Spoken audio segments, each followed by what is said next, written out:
Umayile uthi sisesibi isimo kanti kwembulwa kwembeswa kulowa eyimeya yomkhandlu dolobha iGoli. He is still critical.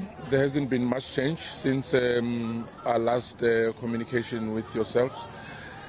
We have spoken to the doctors and they are still trying their best, and at this stage there hasn't been any improvement as I indicated.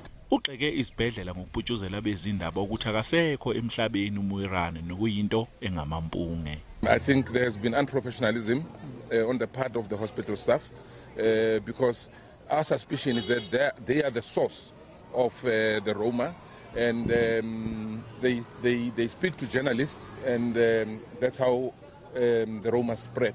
Umndeni ubhekene nobukhulu ubunzima nobuhlungu ngalesikhathi. As you can imagine, the family is distraught. I don't think anybody should ever go through what the family is going through. And the Romas, once again, are not making things easier for them. Kusona lesithanga mikuvele ukuthi umndeni kaMoerane unikwe amahora ngama-28 ukuze uthathe izinqumo ezithile ngempilo kaMoerane, kanti umnqamla juqu walokhu ubuyizolo. Okhulumela umndeni uthi lokhu kungamampunge akukhathalekile ukuthi ngabe kushiwo ngobani. NginguCalvin Dludla, wezindaba zeSABC, ngibika ngiseGoli.